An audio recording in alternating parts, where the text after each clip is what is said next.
अस्सलाम वालेकुम। तो लास्ट क्लास में डेटा फ्रेम पे हमने काम करना स्टार्ट किया था, ठीक है। ज़रा आज उसी को कंटिन्यू करते हैं और देखते हैं कि डेटा फ्रेम क्या होता है, किस तरीके से इस पर मेथड्स अप्लाई किए जाते हैं। सही, तो इंपोर्ट कर लेते हैं सबसे पहले और हम लिस्ट की मदद से क्या करते हैं, ये मैंने कुछ ऑलरेडी डेटा लिखा हुआ है, ठीक है। पहला स्टूडेंट का नेम है, दूसरा जो है वो एज है और तीसरी क्या है, तीसरी वैल्यू हाइट है, ठीक है। अच्छा, लिस्ट की मदद से हम क्या कर रहे हैं, डेटा फ्रेम को क्रिएट कर रहे हैं। तो क्या करेंगे, हम लिस्ट ऑफ लिस्ट्स पास करेंगे, लिस्ट ऑफ लिस्ट्स पास करेंगे। एक मेरी मेन लिस्ट है और उसके अंदर क्या है, फर्दर लिस्ट्स मौजूद हैं और उस लिस्ट में स्टूडेंट की सारी डिटेल मौजूद है। सही तो क्या होगा, जब डेटा फ्रेम में चीज़ कन्वर्ट हो रही होगी तो ये जो आप लेफ़्ट पे सारे नेम्स देख रहे हैं, ये सारे क्या हो जाएंगे, एक कॉलम में आ जाएंगे। सिमिलरली ये जो सेंटर वाला कॉलम है, सेंटर वाली वैल्यूज़ हैं, ये एक कॉलम बन जाएगी, दूसरी कॉलम बन जाएगी, ठीक है। और मैंने क्या किया हुआ है, कॉलम्स इक्वल्स टू करके इनके ये लेबल्स या कॉलम्स के नेम्स पास किए हुए हैं, ठीक है। तो एग्जीक्यूट करते हैं पहले और ज़रा इसको देखते हैं। std प्रिंट करते हैं इसको ज़रा। तो हमारे पास क्या है, नेम, एज और हाइट हमारे कॉलम्स के नेम आ गए और बाकी जो डेटा मैंने लिखा था वो सब यहाँ पर वैल्यूज़ बनकर आ गया, ठीक है। ये जो अंदर वाली चीज़ें हैं ये क्या कहलाती हैं, हमारी वैल्यूज़, और ये लेफ़्ट साइड में मौजूद है नंबर्स, ये क्या है, इंडेक्स, ठीक है। तो लिस्ट की मदद से हम इस तरीके से डेटा फ्रेम बना सकते हैं, ठीक है। लेकिन उससे अच्छा तरीका होता है डिक्शनरी की मदद से बनाना। सही, डिक्शनरी की मदद से डेटा बनाना क्या होता है, ज़्यादा बेहतर होता है। तो हम एक काम करते हैं, इसी को थोड़ा कॉपी करते हैं और मॉडिफाई करते हैं नीचे जाके उसको। अच्छा, डिक्शनरी में क्या करेंगे, हम सबसे पहले की बताएंगे। तो की बताने के लिए हम बेसिकली कॉलम्स का नाम लिखते हैं, ठीक है। लेट से मैं लिख देता हूँ नेम, और नेम के अंदर मैं क्या करूँगा, मैं उसकी वैल्यूज़ को लिस्ट बना के पास करूँगा, ठीक है। डिक्शनरी में ऐसे होता था, पहले आपकी की होती थी, कॉलम के बाद आपकी वैल्यूज़ आ जाती थी। तो मैं क्या करता हूँ, मुझे वैल्यूज़ लिखनी पड़ेंगी, सारे के सारे नेम्स लिखने पड़ेंगे। तो मैं क्या करता हूँ, यहाँ से कॉपी कर देता हूँ बारी बारी नेम्स को। सेकंड कॉलम के लिए क्या करेंगे, फर्दर हम एक और की बनाएंगे यहाँ पे। लेट से एज है और मैंने यहाँ पर रेंडम वैल्यूज़ लिख लेते हैं, 21, 24, 28, 23, 30, 29। और एक और थर्ड कॉलम बना लेते हैं हाइट का।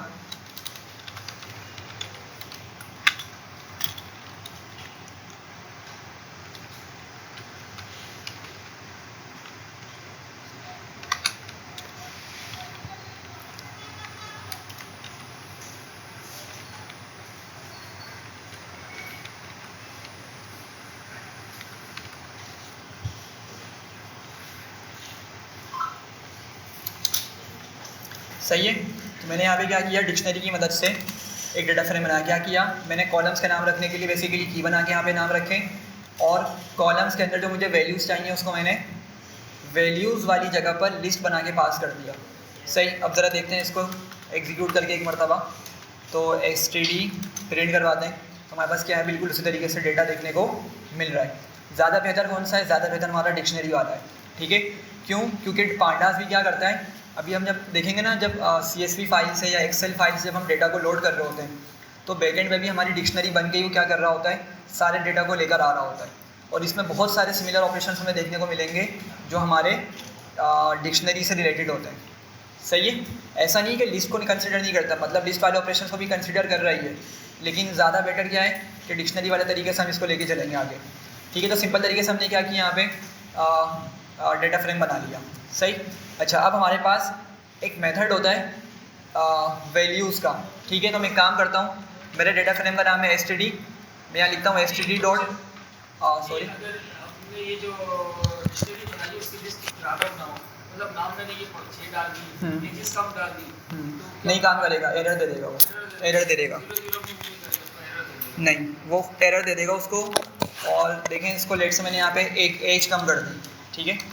तो यहाँ पे ये एरर देगा, all arrays must be of the same length, ठीक है। तो इक्वल होना लाजमी है इसका। अच्छा खैर, तो हमने क्या देखना है यहाँ पे, वैल्यूज़। हमारे पास क्या है बेसिकली, अगर मैं यहाँ पे वैल्यूज़ का एक मेथड है वो चलाऊँ मैं, मेथड है, सही है। जब मैं इस पर चलाऊँगा std, एक मिनट,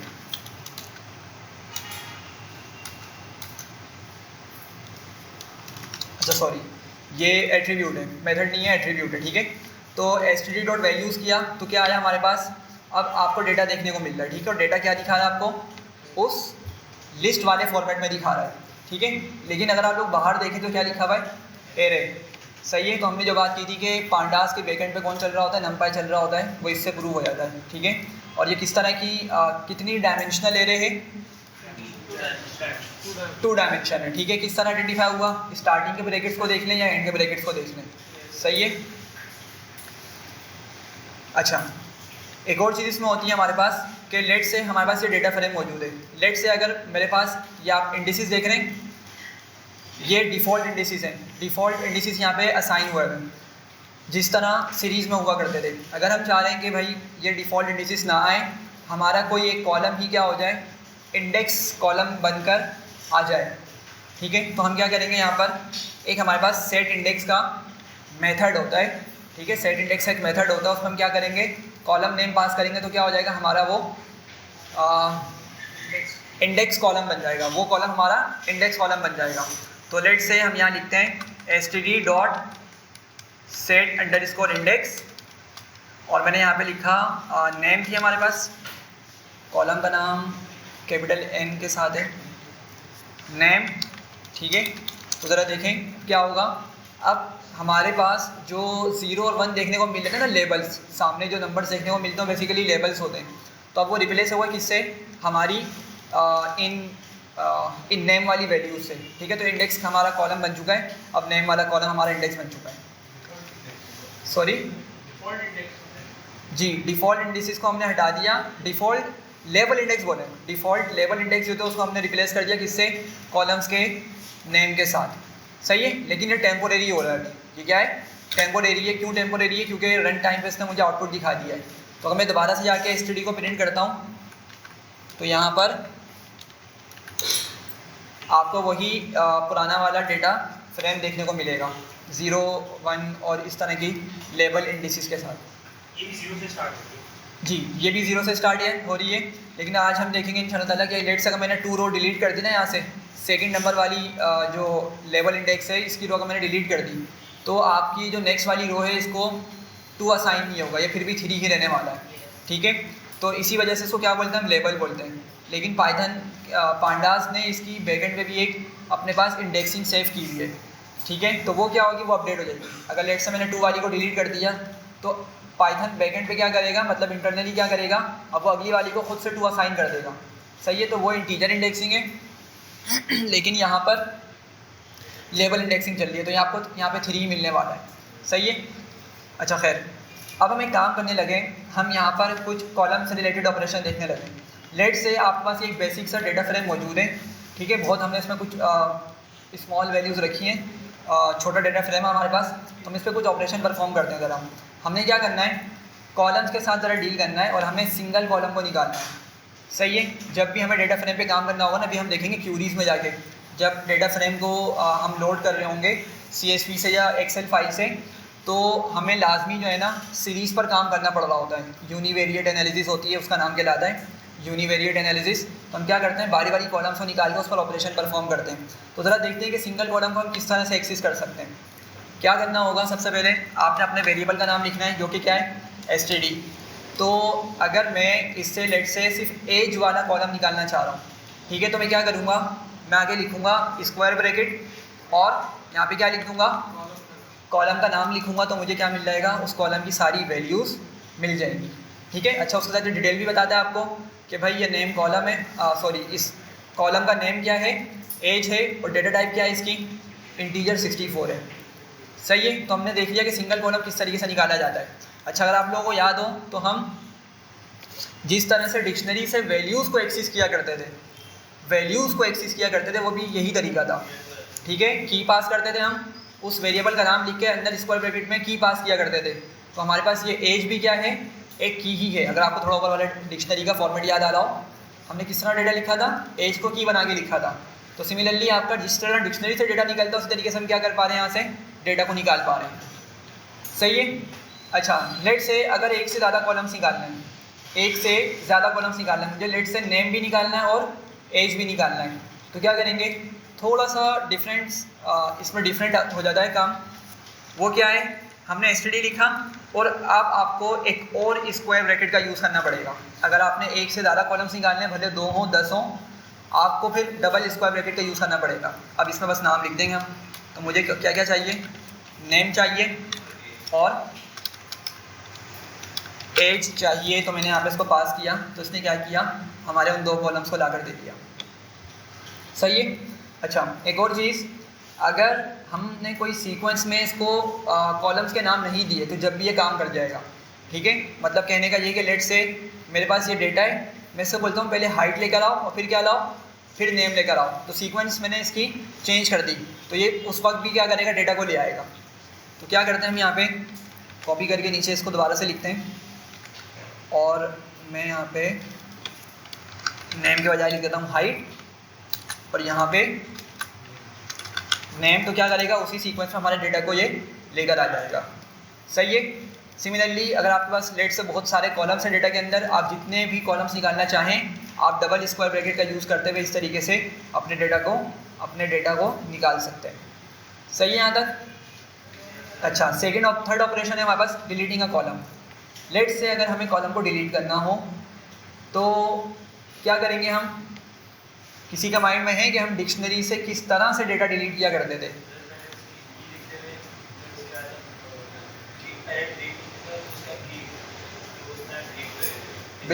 बिल्कुल ऐसे ही होता है। देखें उसका सिंटेक्स क्या होता है, हम डेल का कीवर्ड यूज़ करते हैं और उसके बाद हम वेरिएबल का नेम लिखते हैं और उसके बाद हम स्क्वायर ब्रैकेट के अंदर की पास कर देते हैं। अगर की हमारी स्ट्रिंग है तो डेफिनेटली सिंगल या डबल कोट में आएगी, और अगर की हमारी इंटीजर है या कोई फ्लोट नंबर है तो फिर वो बगैर सिंगल या डबल कोट के काम करेगी। सही है। तो ये हमारा क्या है, ये सिंटेक्स है।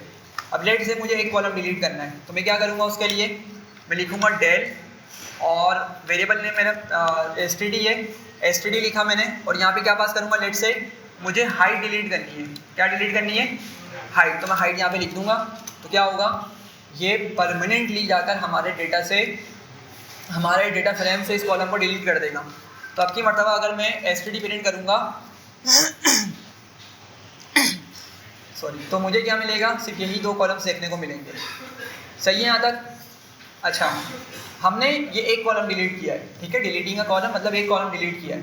लेट से अगर एक से ज़्यादा कॉलम्स डिलीट करने हो तो क्या होगा, डबल ब्रैकेट। अच्छा, लेकिन वो वाली चीज़ यहाँ पे फेल हो जाती है। ठीक है, वो वाली चीज़ यहाँ पे फेल हो जाती है। देख लेते हैं एक मरतबा, हम उसको दूसरे तरीके से करते हैं। ठीक है, पहले एक चीज़ इसको देख लेते हैं कि अगर लेट से मैंने डबल ब्रैकेट लगाए तो वो काम यहाँ पर नहीं करेगी, बल्कि हाइट तो हमने हटा दी ना। लेट से मैं बोलता हूँ नेम है और एज है। ठीक है, तो ये मना कर रहा है कि इनवैलिड इंडेक्स एरर, मतलब ये इस तरीके से डेटा को जाकर डिलीट नहीं कर सकता। अगर एक सारा कॉलम्स डिलीट करने हो तो फिर हमें क्या करना पड़ता है, हमें ना ड्रॉप एक मेथड होता है उसका यूज़ करना पड़ता है।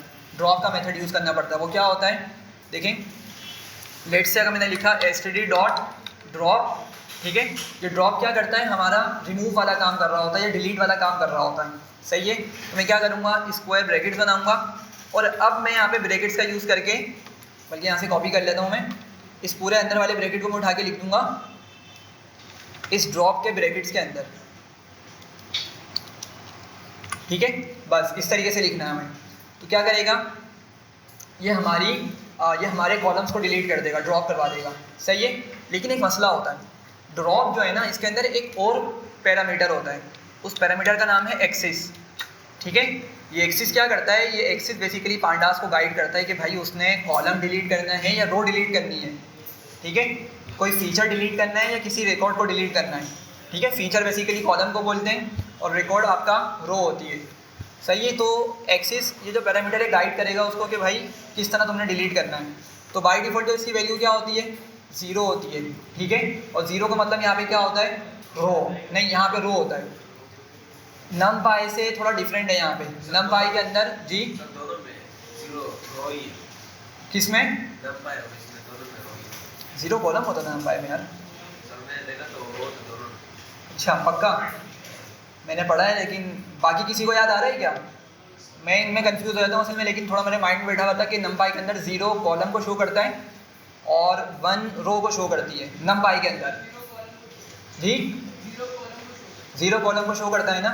चलें इसको फिर भी एक मरतबा कंफर्म कर लेंगे, सही है। लेकिन यहाँ पर क्या है, 0 रो दिखाएगी, यहाँ पे 0 शो करेगा रो को अगर आपने कोई रो वाइज ऑपरेशन परफॉर्म करवाना है, और 1 किसको शो करेगा, कॉलम के ऑपरेशन को। मतलब कॉलम पर अगर आपने कोई ऑपरेशन परफॉर्म करवाना है तो आपने 1 लिखना होगा।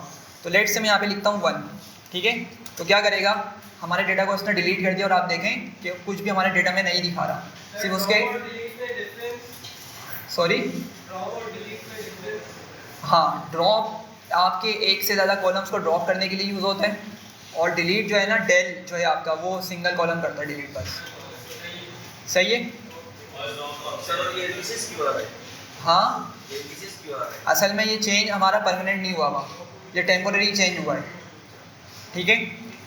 ये बात समझ रहे हैं, उसने हमें दिखाया ना, हमें उसने क्या दिखाए, इंडिसेस दिखा दिए हैं। तो अगर मैं इस चेंज को परमानेंट कर दूँगा, अभी तक ये चेंज परमानेंट नहीं है मेरा, सही है। इन प्लेस इक्वल्स टू क्या कर सकते हैं हम इसके अंदर, ट्रू कर सकते हैं। एक तरीका तो ये होगा, in place equals to true कर दें, सही है। तो क्या होगा, हमारा डेटा कम्प्लीटली रिमूव होगा, सारे कॉलम्स का डेटा चला जाएगा, और हमारा जो ओरिजिनल वेरिएबल है ना उसमें जाके वैल्यूज़ सेव भी हो जाएंगी, सही है यहाँ तक। और दूसरा तरीका क्या होता है, असाइन कर दें, असाइन कर दें उसको, ठीक है। इन प्लेस ट्रू हटा के क्या कर सकते हैं हम उसको असाइन करेंगे, तो जब भी हमारे वाला तरीका मतलब परमानेंट चेंज हमें देखने को मिल जाता है। तो अगर मैं यहाँ पे लिख दूँ इन प्लेस ट्रू हटा के std इक्वल्स टू, ठीक है, तो क्या होगा, वो दोबारा परमानेंट चेंज हो जाएगा, ठीक है। फिलहाल हम इसको कम्प्लीटली इसको ड्रॉप नहीं कर रहे, ये फिलहाल समझाने के लिए था। तो ये बताएं यहाँ तक क्लियर है। मैं दोबारा से आके अपने उस सेल को रन कर लेता हूँ ताकि हमारे पास डेटा आ जाए कुछ उसमें वापसी से।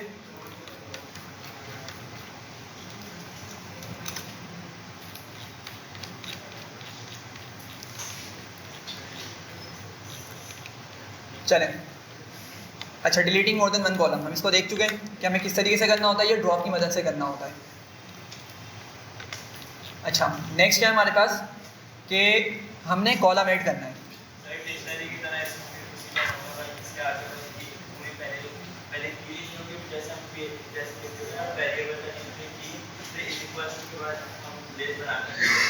बिल्कुल, जिस तरह देखें वही डिक्शनरी वाले ऑपरेशंस हैं, जिस तरह हम डिक्शनरी में कुछ चीज़ ऐड किया करते थे, बिल्कुल उसी तरीके से यहाँ पे भी हम क्या करेंगे, एक न्यू कॉलम और उसकी वैल्यूज़ को ऐड कर रहे होंगे, सही है। ये बात समझ आ रही है सबको। तो हम क्या करते थे, मैं लिखूँगा सबसे पहले std, वेरिएबल का नेम आ गया, और मैं यहाँ पे क्या करता हूँ, लेट से एक और कॉलम लिखता हूँ। अभी हमारे पास कौन कौन से कॉलम्स मौजूद हैं, नेम, एज और हाइट का कॉलम मौजूद है। लेट से हम यहाँ पे एक और कॉलम ऐड करते हैं फ़ी नाम का, ठीक है। मैंने लिखा ब्रैकेट्स और फ़ी यहाँ पे मैंने लिख दी, सही है। मैं इसको क्या बना रहा हूँ, की बना रहा हूँ बेसिकली, ठीक है। और इक्वल्स टू करके क्या लिखा मैंने, अब मुझे ये सारी वैल्यूज़ इसको असाइन करनी पड़ेंगी, ठीक है। ये सारी वैल्यूज़ क्या करनी पड़ेंगी, मुझे इसके अंदर असाइन करनी पड़ेंगी 6 की 6 वैल्यूज़। तो मैं यहाँ पे स्क्वायर ब्रैकेट बनाऊँगा लिस्ट वाले तरीके से, और मैं क्या करूँगा, यहाँ पे नंबर्स लिखूँगा। लेट से 1200 हो गई एक की फ़ीस, एक की 1300 हो गई, एक की लेट से 1100 हो गई, ठीक है।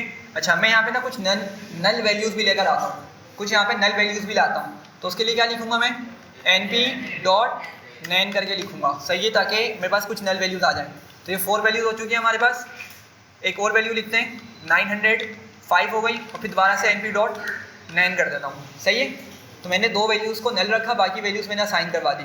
एग्जीक्यूट करते हैं और दोबारा से प्रिंट करते हैं डेटा को ज़रा अपने, और देखें इसके अंदर क्या है हमारे पास। यहाँ पे कुछ वैल्यूज़ हमें मतलब कॉलम हमारा ऐड हो गया, और कुछ हमें यहाँ पे नल वैल्यूज़ देखने को मिल रही है। यहाँ तक क्लियर हो रही है बात।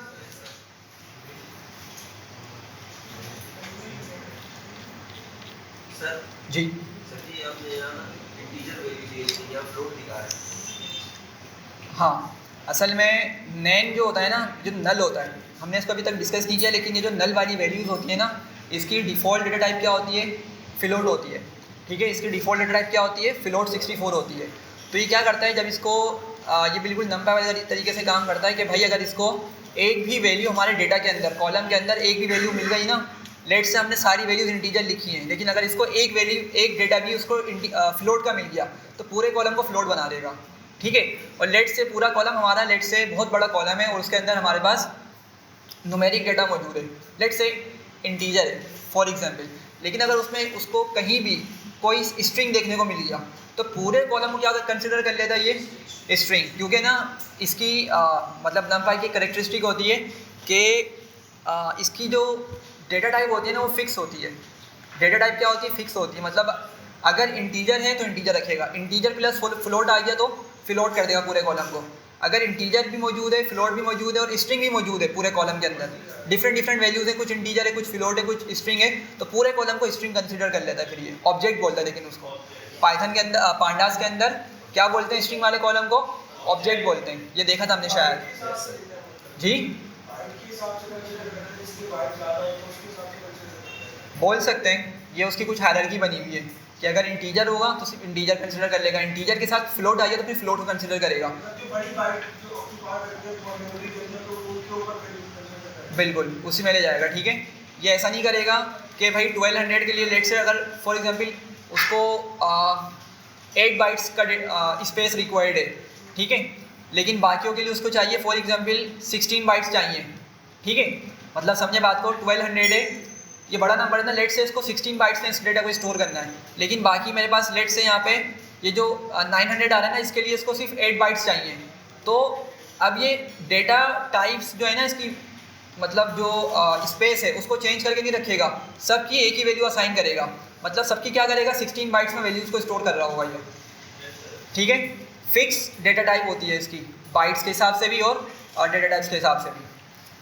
अच्छा, यहाँ तक क्लियर है? आगे हमारे पास कुछ यहाँ पे ऑपरेशंस हैं, हम देखते हैं। सबसे पहले हम लिखते हैं std डॉट, अगर हमें देखना हो कि भाई हमारे पास डेटा के अंदर डुप्लीकेट्स हैं या नहीं है, ठीक है। जब भी हम किसी डेटा पे काम करते हैं तो हमारे ये कुछ प्रायर ऑपरेशंस होते हैं। डेटा फ्रेम पे जब भी काम करते हैं तो कुछ प्रायर ऑपरेशंस होते हैं। उनमें से पहला ऑपरेशन क्या है कि सबसे पहले चेक करना है कि हमारे डेटा के अंदर डेटा डुप्लीकेट्स मौजूद है या नहीं। तो क्या करेंगे हम? std डॉट डुप्लीकेटेड, ठीक है, ये मेथड है, हमने इसको चलाया। जब इसको मैं रन करूँगा तो मुझे बूलियन वैल्यूज़ ही खाएगा सही है, ये बूलियन वैल्यूज़ ही खा रहा है। और अगर मैं इस पर क्या करूँ, अगर मैं इस पर सम लगा दूँ, ठीक है। अच्छा, एक बात याद रखिएगा, हम बूलियन जो वैल्यूज़ हमें मिल रही है ना, उस पर हम सम चला सकते हैं, आगे देखेंगे इसको भी। बूलियन वैल्यूज जब मिल रही है ना, उस पर हम सम चला सकते हैं। तो ये क्या करेगा, उसको जहाँ जहाँ 1 मिल रहा होगा ना, मतलब जहाँ जहाँ उसको ट्रू मिल रहा होगा, ये सिर्फ उन्हीं को काउंट करेगा। जीरो वालों को ये क्या करता है? इग्नोर कर देता है। समझ रहे? अभी तो इसको कुछ भी नहीं मिल रहा ना, यहाँ पे कोई भी ट्रू वैल्यू नहीं मिल रही, एक भी उसको जीरो मतलब वही फॉल्स, सॉरी मैंने गलत बोल दिया, मतलब यहाँ पर इसको एक भी ट्रू देखने को नहीं मिल रहा, ठीक है। सारी की सारी वैल्यूज़ क्या है? फॉल्स हैं। तो फॉल्स या ज़ीरो एक ही बात है। ये सम क्या करता है? बेसिकली सम उन वैल्यूज़ को सम करेगा जहाँ पर इसको ट्रू देखने को मिले या 1 देखने को मिले, सही है। तो ज़रा इसको एग्जीक्यूट करते हैं और देखें क्या दिखा रहा है? ज़ीरो, मतलब डुप्लीकेटेड डेटा हमारे पास मौजूद ही नहीं है, उसकी एक भी रो उसको नहीं मिली। बिल्कुल, अच्छा ये रो वाइज चेक कर रहा है, बिल्कुल इसको समझिएगा। अब देखें, हालांकि यहाँ पर सुहेल एक मरतबा यहाँ पर मौजूद है और एक मरतबा सुहेल यहाँ पर मौजूद है, लेकिन आप लोग देखें सिर्फ उसने नेम को कंपेयर नहीं किया, उसने बेसिकली पूरे डेटा को कंपेयर किया हुआ है। तो बाकी की वैल्यूज़ देखें, बाकी की वैल्यूज़ क्या यहाँ पे डिफरेंट हैं, ऐसी है ना, तो इसीलिए उसने हमें फॉल्स बोल दिया, मतलब हमें कोई भी डुप्लीकेट नहीं शो करवाया। अगर ये बिल्कुल एज इट इज़ होता, रो के अंदर डेटा आपका बिल्कुल एज इट इज़ मौजूद है, तो फिर हमें इसकी वैल्यू प्रोवाइड कर देता है। ये सही है यहाँ तक? अच्छा, अगर लेट से अभी तो डेटा में हमारे पास डुप्लीकेट मौजूद नहीं है, अगर डुप्लीकेट आ जाते, अगर डुप्लीकेट हमारे पास डेटा में आ जाते तो हमें क्या करना पड़ता है? उनको ड्रॉप करना पड़ता है। उसको क्या कर देते हैं? वहीं पर ड्रॉप कर देते हैं, समझे ना। क्योंकि लेट से आप लोग बैठे हुए हैं, आप लोगों का मैंने सारा डेटा लिखा हुआ है कि भाई आपका नेम क्या है, आपकी एज क्या है, आपकी हाइट क्या है, आप लोग क्या करते हैं, फॉर एग्जाम्पल जॉब करते हैं, प्रोफेशन क्या है, मैंने सारा डेटा लिखा हुआ है। लेकिन किसी एक स्टूडेंट का डेटा 2 मरतबा आ गया, मतलब एक मरतबा कहीं टॉप पर आया, एक मरतबा कहीं नीचे आ गया, सही है। तो उसी स्टूडेंट के डेटा का मैं सेकंड टाइम जो रिपीटेशन हो रही है उसका मैं क्या करूँगा? बस हमारे डेटा में क्या हो रही है? रिडंडेंसी बढ़ रही है, बस उसके अलावा कुछ नहीं हो रहा, सही है। तो इसीलिए क्या करते हैं हम, सबसे पहले मतलब जब ऑपरेशन परफॉर्म कर रहे होते हैं एनालिसिस वाली साइड पर जब जाते हैं तो फिर क्या होता है, सबसे पहले अपने डेटा में से डुप्लीकेट्स को ड्रॉप करते हैं। तो क्या करते हैं, करना पड़ेगा उसके लिए हमें। तो अगर मैं ये कमांड चला दूंगा तो वो खुद से क्या देखेगा, रो वाइज डेटा को अगर डुप्लीकेटेड उसको वैल्यूज़ मिल जाती है, खुद से क्या करेगा वो जाकर इनको ड्रॉप कर देगा। सही है, तो चलाते हैं ज़रा। अभी तो फिलहाल कुछ भी ड्रॉप नहीं होने वाला क्योंकि डेटा हमारे पास डुप्लीकेटेड मौजूद ही नहीं है। ठीक है, अच्छा इसी के अंदर हमने लास्ट क्लास में या शायद उससे प्रीवियस क्लास में एक चीज़ पढ़ी थी, कीप का एक पैरामीटर होता है यहाँ पे, याद है किसी को? कीप इसमें हम यूज़ करते हैं और इसकी 3 वैल्यूज़ होती हैं, फर्स्ट, ठीक है, लास्ट या फॉल्स होती है। फर्स्ट में क्या करेगा, पहले वाली रो को रखेगा और बोलेगा आगे वाली सारी डुप्लीकेटेड रोज को ड्रॉप कर दो। ठीक है, लास्ट में क्या करेगा, अगर लास्ट हमने यूज़ किया बोलेगा भाई लास्ट वाली को रखो और उससे ऊपर जितनी भी तुम्हें डुप्लीकेटेड वैल्यूज़ मिलनी है उसको ड्रॉप कर दो, डिलीट कर दो, रिमूव कर दो। सही है, और फॉल्स में क्या होगा कि भाई सबको डिलीट कर दो, जितने भी तुम्हें मिलनी है ना पहली वाली को रखो ना लास्ट वाली को रखो, सबको रिमूव कर दो हमारे डेटा से। हाँ, जो डुप्लीकेटेड है। ठीक है, मतलब उसमें कोई भी अब हमारे पास रहने वाली नहीं है रो। मतलब अगर लेट से एक रो है, लेट से अनस का कॉलम, अनस की एक रो है, ठीक है, और उसमें वो 3 मरतबा आ गई, तो अगर हमने उस पर फॉल्स चला दिया ना इस तरीके से करके, कीप इक्वल्स टू फॉल्स, तो इसको क्या मतलब जा रहा है कि भाई तुम्हें जहाँ जहाँ अनस का डेटा मिले ना डुप्लीकेटेड वाला, वो सारी रोज डिलीट कर दो, सारी रोज डिलीट कर दो। तो अनस की अगर लेट से 3 रोज मिलनी है तो क्या करेगा, वो तीनों की 3 रोज को डिलीट कर देगा, रिमूव कर देगा। ठीक है, तो खैर एक चीज़ ये हो गई, और एक चीज़ इसमें होती है सबसेट, एक दूसरा पैरामीटर होता है सबसेट का। इसमें क्या होता है, हम ना कॉलम वाइज से भी, कॉलम पर भी अगर हमें कोई डुप्लीकेट ऑपरेशन मिल रहा हो ना, मतलब लेट से अगर मैं यहाँ पे देखूँ, हमारे पास यहाँ पे नेम का कॉलम है, ठीक है, तो नेम के कॉलम के अंदर हमारे पास क्या है, हमारे पास कुछ वैल्यूज़ मौजूद हैं जो डुप्लीकेट हो रही है। लेट से सुहेल, और यहाँ पे भी सुहेल आ रहा है। सही है, तो यहाँ पे हमें क्या देखने को मिल रहा है, डुप्लीकेटेड डेटा देखने को मिल रहा है। सही है बात। तो अगर हम कॉलम वाइज रिमूव करवाना चाह रहे हैं, मतलब कॉलम वाइज अगर हम क्या करना चाह रहे हैं, डुप्लीकेट डेटा को रिमूव करवाना चाह रहे हैं, तो हम क्या करेंगे, हम यहाँ पर आके सबसेट के अंदर स्क्वायर ब्रैकेट बनाएंगे और फिर क्या करेंगे, यहाँ पे कॉलम का नाम उसको प्रोवाइड कर देंगे। सही है, तो कॉलम वाइज हम क्या करते हैं, इस तरीके से ऑपरेशन परफॉर्म करवा सकते हैं। इसको फर्दर, सॉरी, हाँ, लेकिन ये कॉलम वाइज चलेगा। ठीक है, और बिल्कुल, फिर आपकी वो पूरी रोड उड़ाएगा। मतलब अगर देखें ना, अगर वो एक वैल्यू उसको रिमूव करता है तो फिर बाकी की वैल्यूज़ के साथ क्या, तो क्या करेगा, कॉलम के अंदर अगर उसको कोई एक वैल्यू भी डुप्लीकेट देखने को मिल गया तो पूरी रो को क्या कर देगा, वो हटा देगा, रिमूव करवा देगा। सही है, तो इसको भी देखते हैं आगे जाके। यहाँ तक हमने देख लिया, पहला ऑपरेशन क्या होता है, डुप्लीकेट देखना, और दूसरा क्या होता है हमारे पास इंपॉर्टेंट ऑपरेशन, कि हम क्या करें, नल्स को देखें, हमारी वैल्यूज़ में, हमारे डेटा फ्रेम के अंदर नल्स मौजूद हैं या नहीं, मतलब एम्प्टी वैल्यूज़ मौजूद हैं या नहीं। तो अगेन क्या करूँगा उसके लिए मैं, जी, अभी तक हमने डुप्लीकेट डिलीट किए, अगर हम डुप्लीकेट डिलीट ना करें, डुप्लीकेट निकलवा के अलग उसमें सेट में रखना चाहिए कि डुप्लीकेट चाहिए तो रिलीज को अलग कर लें, तो उसके लिए अभी तक हमने कोई नहीं पढ़ा। अच्छा, एक मेथड होता है पॉप का, पॉप हमने पढ़ा था ना। तो अगर लेट से हम यहाँ पे लिखते हैं std डॉट डुप्लीकेटेड, ठीक है, यहाँ पे हमें ट्रू और फॉल्स मिलेंगे, अभी तो फिलहाल फॉल्स मिल रहे हैं सारे। तो अगर हम इसकी क्या करें, मास्किंग परफॉर्म करवा लें std करके, तो हमें यहाँ पे वो रोज़ देखने को मिलेंगी जहाँ पर रोज़ में डुप्लीकेटेड डेटा मौजूद है। सही है, और अगर मैं क्या करूँ, पॉप मेथड का यूज़ करूँ, ठीक है, मैं क्या करूँ आगे जाके, अगर मैं पॉप लिखूँ, ठीक है, तो ये क्या करेगा, ये मेरे लिहाज से उस डेटा को क्या करेगा, पॉप करेगा, मतलब यहाँ से हटाएगा और उठा के किसी दूसरे वेरिएबल में ले जाएगा। ये अगर आपने इसको असाइन कर दिया वेरिएबल, यहाँ पे कोई लेट से df बोल दिया आपने डेटा फ्रेम, तो क्या करेगा, वहाँ से डेटा को हटा के आपकी दूसरी वाली उसमें ले जाएगा वेरिएबल के अंदर। मास्किंग से भी कर सकते हैं और पॉप करके डिलीट भी कर देगा। मास्किंग से ये होगा कि किसी को अलग ले जाएगा, डिलीट नहीं करेगा। मास्किंग से किस तरह, मास्किंग से देखें, हाँ, वो सिर्फ अलग लेके जाएगा, लेकिन फिर आप उसकी कॉपी करेंगे, लेकिन उसकी ओरिजिनली एक लेके नहीं जाएंगे, आप उसकी कॉपी बनाएंगे इस तरीके से कि वो जो डुप्लीकेटेड रोज देखने को मिली होंगी ना, आप बोलेंगे उसकी कॉपी बनाओ और उठा के कहाँ डाल दो, डीएफ में डाल दो। फिर बाद में जाके भले आप इस पर क्या करें, वही ड्रॉप डुप्लीकेटेड वाला ऑपरेशन चलाएँ, मेथड चलाएँ, और फिर क्या होगा, वो आपकी जो ओरिजिनल डेटा उससे उसको हटा देगा और वो डीएफ में ले जाएगा। सर जी, जी सर ये आपने एक कॉलम से ना जो डुप्लीकेट वैल्यूज थे उसको हटा दिए, इस तरह 2-3 कॉलम से कर सकते हैं? हाँ बिल्कुल, ये सबसेट के अंदर ना आपके पास यही है कि लिस्ट के अंदर अगर आपके पास आपने चेक करना है कि भाई क्या करो, डुप्लीकेट तुम्हें नेम में देखने को मिले तो उस रो को भी हटा दो। उसके अलावा लेट से अगर तुम्हें फ़ी देखने को मिले, फ़ी के कॉलम के अंदर अगर तुम्हें वहाँ पे भी कोई डुप्लीकेटेड वैल्यूज़ देखने को मिले तो क्या करो, उसको भी रिमूव करवा दो। मतलब ये इंडिविजुअल नहीं देख रहा हूँ, इसको ये सबसेट बना के कर रहा हूँ काम। बिल्कुल। नाम और डुप्लीकेट होगी तो करेगा? नहीं नहीं नहीं, नाम में भी अगर कोई डुप्लीकेट मिल गया, नाम में वाली कंडीशन नहीं लग रही, नहीं वाली कंडीशन लग रही है, एड वाली नहीं लग रही। बिल्कुल, इंग्लिश वाला जो हो रहा है उसकी कंडीशन लग रही है कि नेम में तुम्हें कोई डुप्लीकेट देखने को मिल जाए, पूरी रो रिमूव कर दो। सिमिलरली फ़ी में जाओ, उसमें भी तुम्हें कोई डुप्लीकेट वैल्यू देखने को मिले तो उस पूरी रो को उठा के रिमूव करवा दो। मतलब ये कंपोजिट की नहीं बनी है उसकी। बिल्कुल ऐसी है ना? बिल्कुल सही है। अच्छा तो हाँ, तो नल को हम देख रहे थे कि हमने क्या करना है, सेकंड नंबर पे नल को चेक करना है कि हमारे डेटा के अंदर कितनी नल वैल्यूज़ मौजूद है।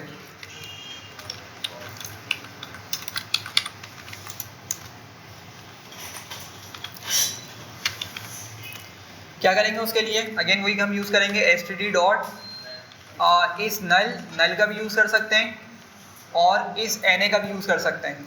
ये हमने डिस्कस किया था ना कि दोनों सेम तरीके से काम करते हैं। इस नल बेसिकली बस SQL के हिसाब से यहाँ पे चल जाए। SQL में क्योंकि क्या होता है, अगर कोई एम्प्टी वैल्यूज होती है उसको हम नल करके बोलते हैं, मतलब नल उसको बुला रहे होते हैं, और na जो होता है वो मतलब पांडास के हिसाब से चल रहा होता है, लेकिन आउटपुट में कोई डिफरेंस नहीं आने वाला, आउटपुट आपको सेम ही मिलेगा। तो आपकी मर्ज़ी, आप किसी को भी यूज़ करें। इस नल लिखेंगे और क्या करेंगे, यहाँ पे हमें बूलियन वैल्यूज देखने को मिल जाएंगी, ट्रू और फॉल्स करके। सही है, तो जहाँ जहाँ नल मिली उसकी वैल्यूज़, उसको एम्प्टी वैल्यूज़ मिली, उसने क्या दिखा दिया, ट्रू दिखा दिया। सही है, तो ज़रा देखें कितनी वैल्यूज़ हैं यहाँ पे हमारे पास, 2 वैल्यूज़ हैं, बस 2 वैल्यूज़ हैं जो इसको एम्प्टी मिल रही हैं, हमने उसको नल लिखा हुआ था ऊपर। तो अगर मैं यहाँ पे सम लगाऊंगा, क्या करूँगा, अगर मैं सम लगाऊंगा तो ज़रा देखें ये क्या कर रहा है, 0 वाली वैल्यूज़ को इग्नोर कर रहा है, मतलब उसको सम नहीं कर रहा, हमारी सिर्फ जो इसको ट्रू मिल रहा है ना, या जहाँ पे इसको 1 देखने को मिल रहा है उसको क्या करेगा, ये सम करके उठा के ले आएगा। ठीक है, तो 2 वैल्यूज़ थी, उसने हमें 2 दिखा दिया, बाकी सारे कॉलम्स में क्या है, 0 नल वैल्यू है।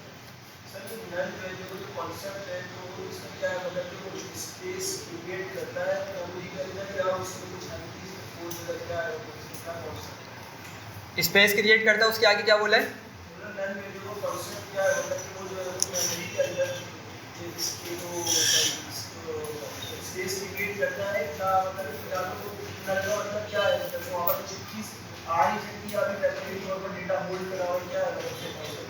देखें बेसिकली होता ये है कि अगर SQL के हिसाब से आप इसको देखेंगे ना, तो SQL के जो ऑपरेशंस होते हैं, मतलब क्यूरी रिलेटेड जो भी आपकी कमांड्स होती हैं ना, बहुत फास्ट चलती हैं। अभी तुम्हारा डेटा छोटा है, ठीक है, क्यूरी रिलेटेड कमांड्स होती हैं आपकी फास्ट चलती हैं, तो क्या होगा, लेट से इस नल और इस na में आपको जब डिफरेंस देखने को मिलेगा जब आपका डेटा बहुत बड़ा है, ठीक है, आपने लेट से मिलियंस ऑफ रोज़ का डेटा अपने पास लोड किया हुआ है, और अगर आप वहाँ पे इस नल को चलाएंगे तो क्या हो रहा होगा, वो आपका क्यूरी के बिहाफ पे एग्जीक्यूट हो रहा होगा, मतलब SQL के बिहाफ पे क्या हो रहा होगा, वो एग्जीक्यूट हो रहा होगा। तो थोड़ी सी उसमें क्या होता है, उसकी कमांड फास्ट एग्जीक्यूट हो रही होती है, जबकि जो आपकी इस na होगी वो थोड़ी सी स्लो काम कर रही होगी। जो 8 मिनट है, 9 पे, ठीक है, सही है, समझ रहे हैं बात को। तो SQL रिलेटेड जो है ना, मतलब क्यूरीज आपकी थोड़ी ज़्यादा एग्जीक्यूट हो रही होती हैं, फास्ट एग्जीक्यूट हो रही होती हैं, जबकि इस na थोड़ी सी स्लो होती हैं compare to SQL query. Sir उनके कहने का मतलब ये था कि इसकी जो मेमोरी के अंदर ये जगह घेरता है या नहीं घेरता, इस नल जगह घेरने का मतलब किस लिहाज से आप बोल रहे हैं, क्यों जगह मेमोरी घेरने? कंज्यूम करता है, मेमोरी कंज्यूम करेगा नहीं करेगा, हार्ड ड्राइव में तो उसको स्टोरेज करेगा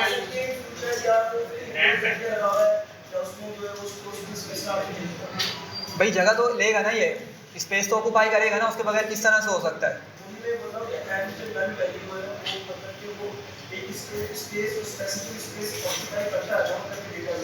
हाँ करेगा ना, जाहिर सी बात है, ठीक है, मतलब जब वो रिमूव कर रहा होगा तो डेटा को उठा के कहीं तो रखेगा ना अपने पास, रिमूव करते वक्त जब रिमूव कर रहा हो कहीं तो उठा के डेटा को अपने पास रखेगा ना, ठीक है, रिमूव कर देगा फिर उसको हटा देगा वहाँ से, ठीक है, लेकिन स्पेस तो लेगा। बगैर स्पेस के मुझे बताएं कि क्या ऑपरेशन परफॉर्म हो सकता है। इवन जो मैं VS कोड चला रहा हूँ आपकी, ये भी क्या कर रहा है, स्पेस तो ऑक्यूपाई कर रहा होगा ना, बहुत बड़ी माइनर सी कर रहा है, MBs में ले रहा हो या हो सकता है KBs में ले रहा हो, लेकिन वो रैम के अंदर जाके कुछ स्पेस तो ऑक्यूपाई करेगा। तो जो आपके ऑपरेशन हो रहे हो बेसिकली आपके रैम पे ही परफॉर्म हो रहे होते हैं, तो डेफिनेटली स्पेस तो लेगा वो, इस NA भी लेगा, इस नल भी लेगा, ठीक है। लेकिन दोनों में फास्ट कौन सा चलेगा, इस नल वाला ज़्यादा फास्ट होगा कंपेयर टू NA वाला, सही है। अच्छा, तो ये हमने देख लिया है कि हमारे पास क्या मौजूद है, नल वैल्यूज़ मौजूद है, ठीक है। तो हमें क्या करना होता है, नल वैल्यूज़ को हमने फिल करना होता है, नल वैल्यूज़ को हमने फिल करना होता है। अभी हम इसको ज़रा देखते हैं। मैंने अभी एक चीज़ देखी है, मैं ये करवाना भूल गया, अपडेटिंग का कॉलम, ये ऊपर वाली कमांड थी, ये हमने कॉलम के साथ डिस्कस करनी थी, ये मेरे दिमाग से निकल गई। अच्छा देखें, हमने ऊपर अभी देख लिया था कि हम अगर कॉलम ऐड करना चाहें तो किस तरीके से करेंगे, ये हमारे पास कॉलम की ऐड करने वाला तरीका आ गया। लेट से अगर मुझे कुछ कॉलम के अंदर वैल्यू को अपडेट करवाना है, ठीक है, कॉलम की वैल्यू क्या करना है, मुझे अपडेट करवाना है, ठीक है। तो मैं क्या कर सकता हूँ, लेट से मेरे पास ये फ़ी का कॉलम है, मुझे क्या करना है, इस फ़ी के अंदर या हाइट कर लें, इस हाइट कॉलम के अंदर ना मुझे क्या करना है, सारी वैल्यूज़ को लेट से 5 असाइन करवाना है। क्या असाइन करवाना है, 5 असाइन करवाना है, एक फिक्स नंबर मुझे पास करवाना है। तो मैं क्या करूँगा, वही डिक्शनरी वाला तरीका यूज़ करेंगे। यहाँ पे क्या लिखूँगा मैं, की पास करूँगा, हाइट की, और इक्वल्स टू करके क्या लिख दूँगा, लेट से मैंने 5 लिख दिया, तो क्या करेगा, एक नंबर असाइन किया ना मैंने इसको, तो क्या करेगा, पूरे कॉलम के अंदर हमारी 5 वैल्यू को असाइन करवा देगा, ठीक है। एक मतलब ज़रा एग्जीक्यूट करते हैं और प्रिंट करके देखते हैं इसको, तो क्या हुआ, हाइट कॉलम के अंदर सारी वैल्यूज़ 5 कर दी है, ठीक है। अगर आप बोले कि डिफरेंट करवानी है तो फिर आप डिफरेंट लिख लें, ठीक है। लेकिन अगर आप डिफरेंट करवाने जाएंगे तो फिर आपको क्या करना पड़ेगा, double bracket use. Double bracket का क्यों यूज़, आपको सारी वैल्यूज़ पास नहीं करनी पड़ेंगी फिर, ठीक है। लेट से अगर मैं यहाँ पे सिर्फ 2 वैल्यूज़ पास कर देता हूँ, मैंने लिखा 4,5, मैंने 2 वैल्यूज़ पास कर दी, ठीक है, जबकि मेरे पास डेटा फ्रेम में कितनी टोटल वैल्यूज़ हैं, हाइट कॉलम के अंदर 6 वैल्यूज़ हैं, ठीक है। एरर दे रहा है कि length of values 2 does not match length of index 6, कि 6 रोज़ हैं और आप सिर्फ 2 वैल्यूज़ प्रोवाइड कर रहे हैं। तो मुझे अगर पूरे कॉलम के अंदर कोई ऑपरेशन परफॉर्म करना है तो मुझे क्या करना पड़ेगा, लास्ट भी फिर मुझे उसको सारी वैल्यूज़ करके प्रोवाइड करनी पड़ेंगी। ऐसा नहीं होता कि ऐसा मैं किसी इंडेक्स पे जाके वो करवाना, सिर्फ एक इंडेक्स पे। अच्छा, फिर उसके लिए मेरे लिहाज से इंडेक्सिंग होनी चाहिए। यहाँ पे एक ट्राई करते हैं ज़रा। लेट से मैंने यहाँ पे लिखा, अगर मैं सिर्फ इतनी वैल्यूज़ प्रोवाइड करूँ, इस एसटीडी हाइट क्या करेगा, ये सारी वैल्यूज़ निकाल के ले आएगा, सही है।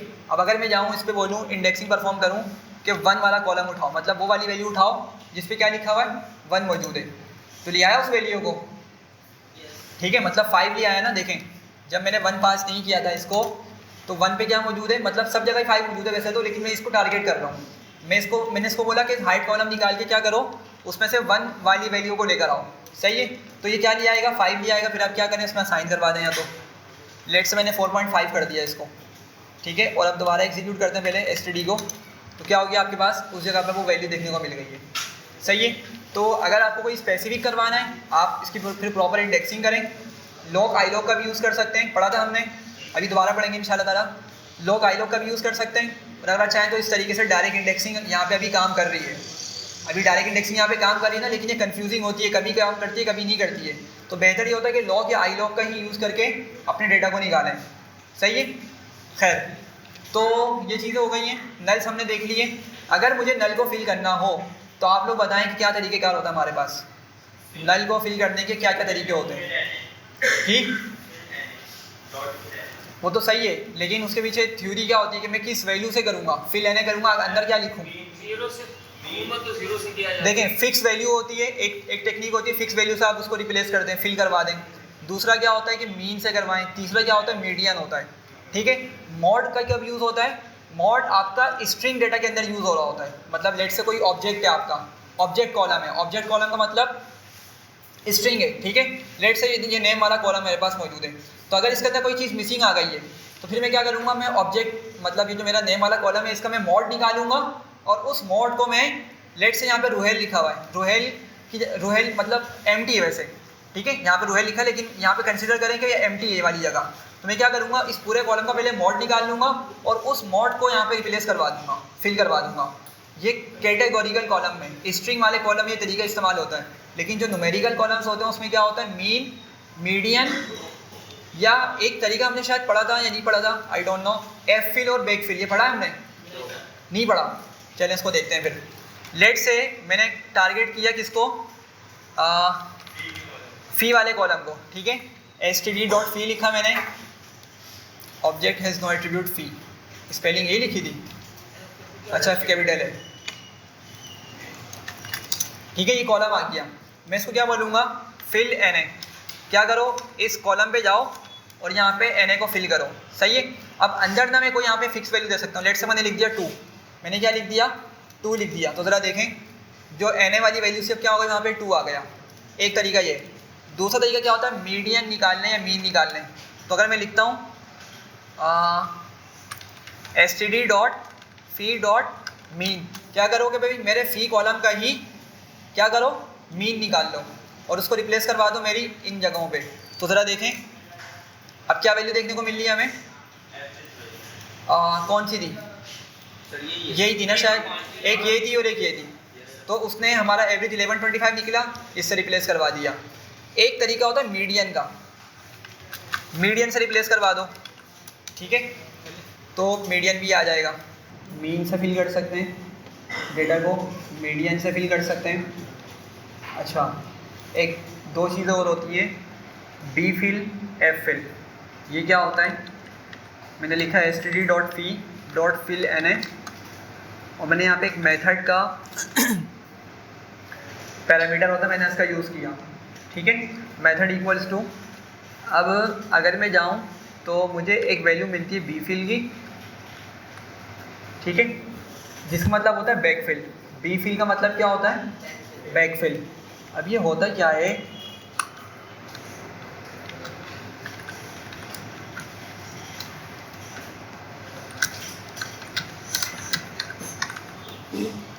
अच्छा देखें, पहले हम std.fee को प्रिंट करवाते हैं।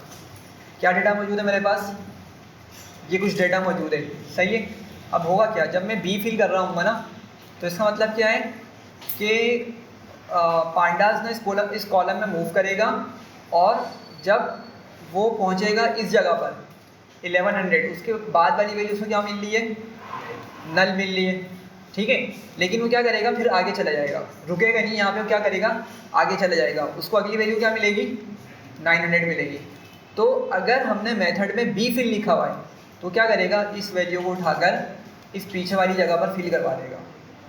बी फिल क्या मतलब है, बैक फिल, पीछे फिल करो, सही है।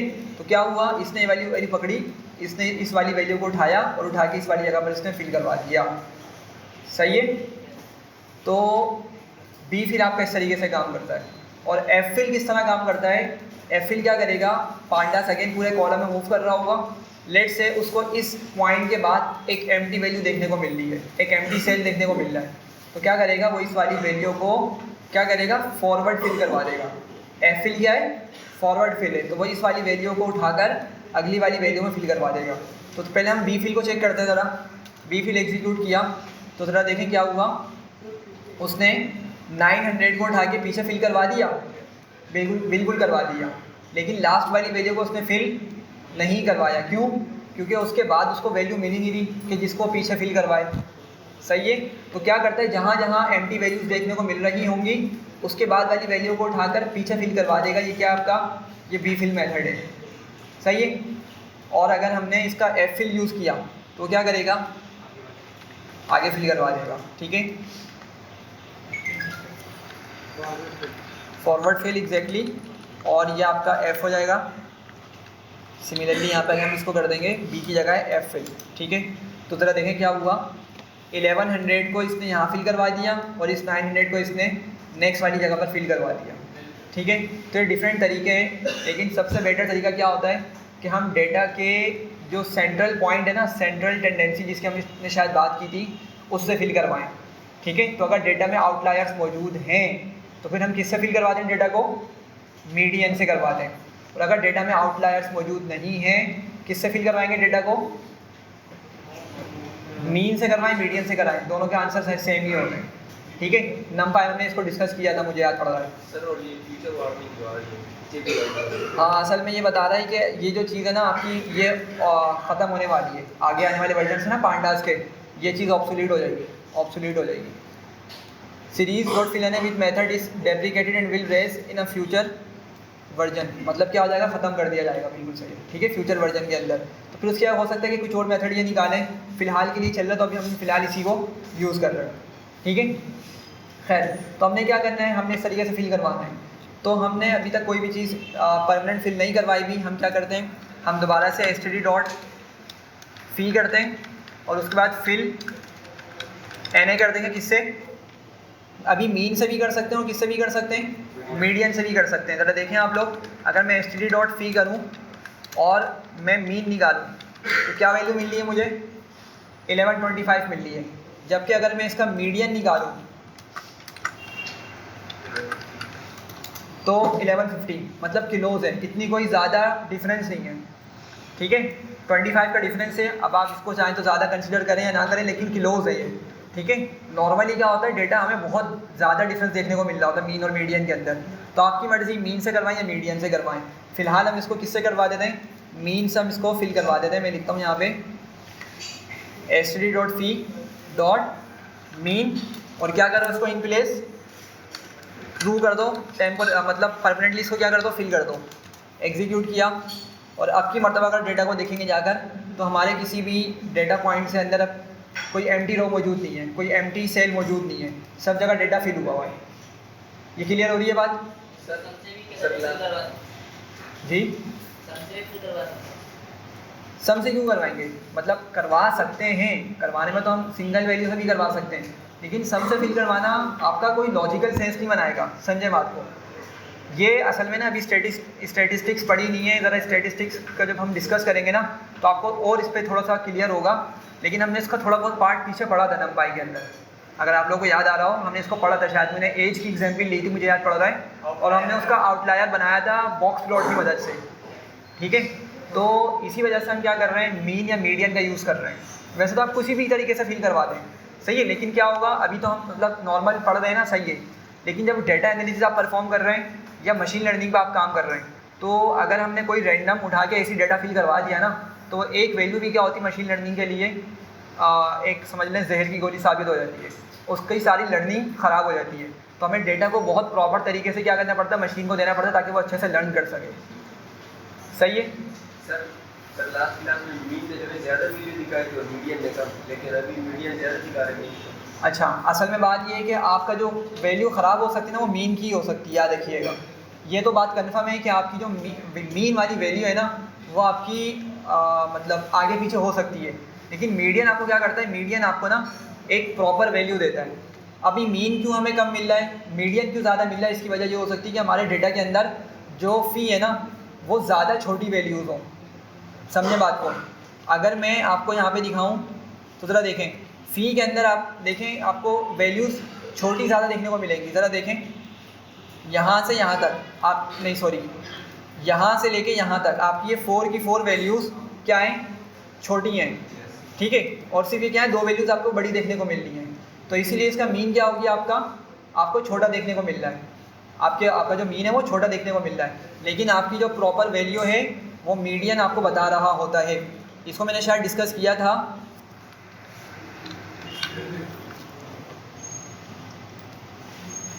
आप बोल रहे हैं कि मीडियन से फिल करते हैं साथ, अगर डेटा में चेक करते हैं आउटलायर्स नहीं हैं तो भले मीन से करें मीडियन से करें, बहुत क्लोज होता है डेटा, लेकिन अगर आउटलायर्स मौजूद हैं तो फिर मीडियन का यूज़ करते हैं। स्कैटर करने के लिए करते हैं कि डेटा अगर आउटलायर्स आते हैं तो और थोड़ा सा ज़्यादा।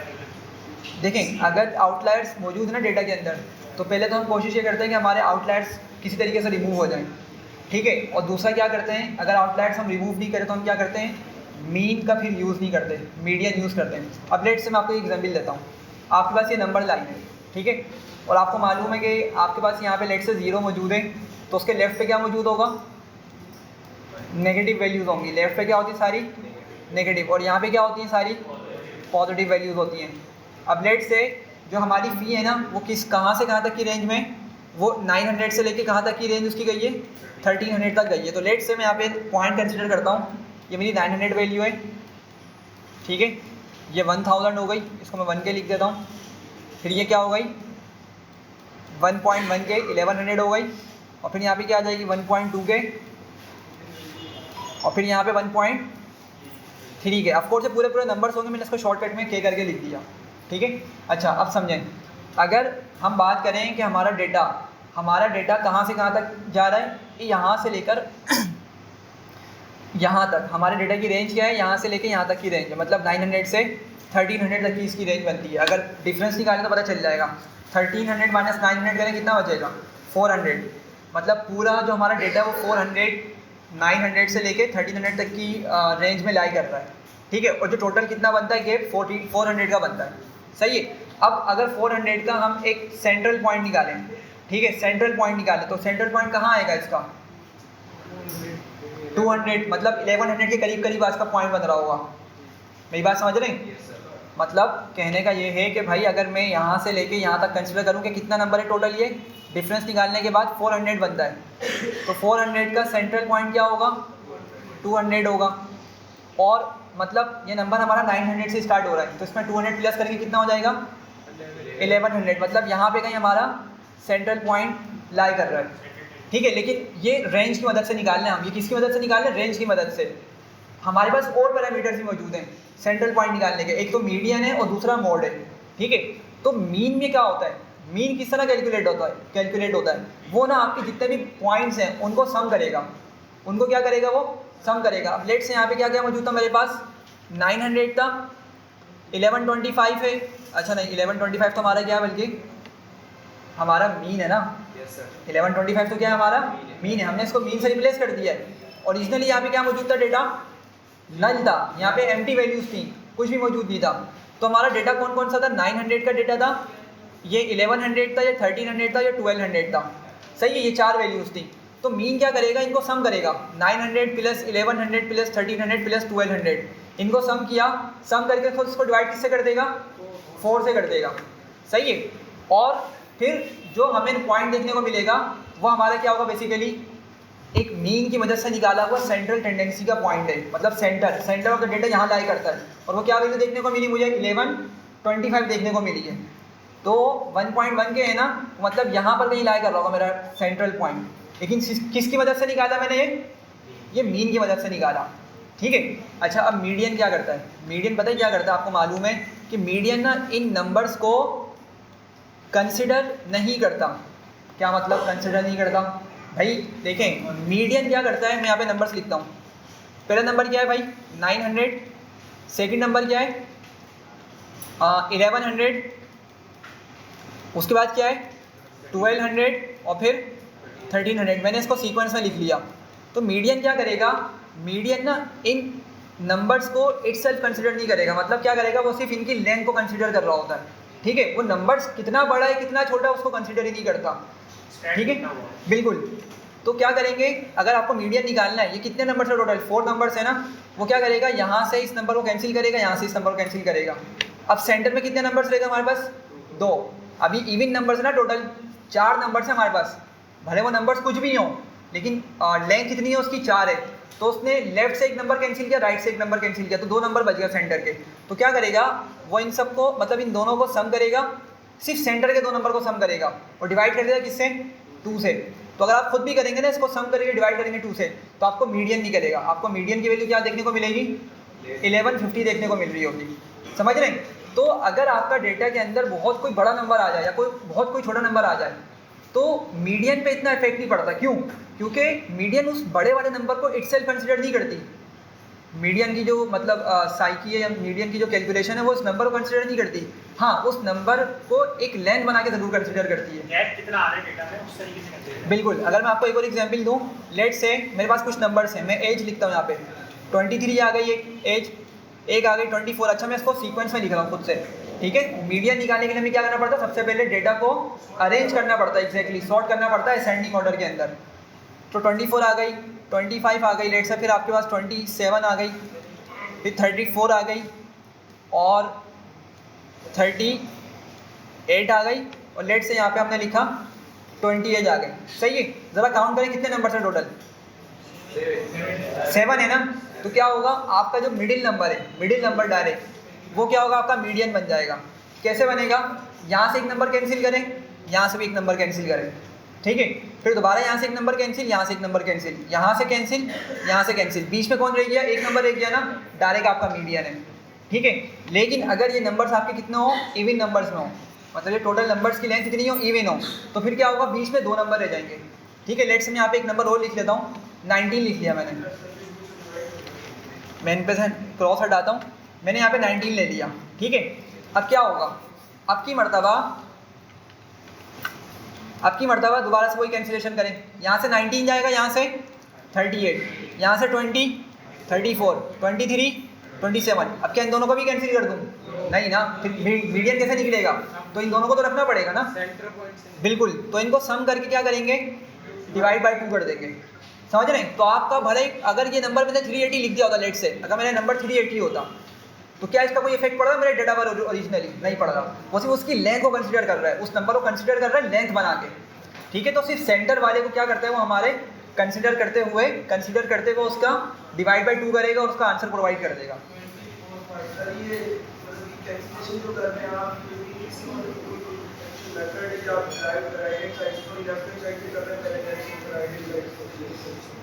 यार ये मेथड नहीं है, ये एक शॉर्ट ट्रिक है, ये ओ लेवल में मैंने पढ़ी थी, ओ लेवल के अंदर कि आप अगर मीडियन निकालना हो ना, तो बच्चों को इस तरीके से मतलब एक ईजीएस्ट तरीके से सिखा सकते हैं, ठीक है। वरना ना हमने अपनी मैथमेटिक्स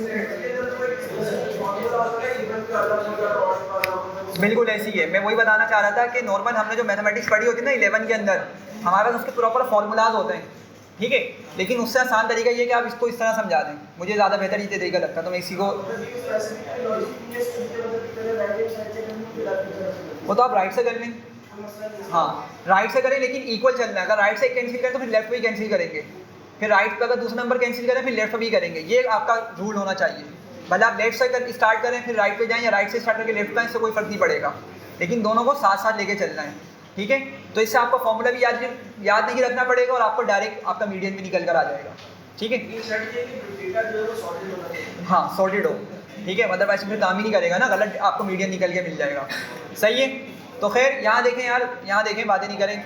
अभी हमें जो यहाँ पे मीन देखने को मिल रहा है ना, मीन की वैल्यू छोटी मिल रही है और मीडियन बड़ा देखने को मिल रहा है, तो उसकी वजह ये है कि हमारे डेटा के अंदर बेसिकली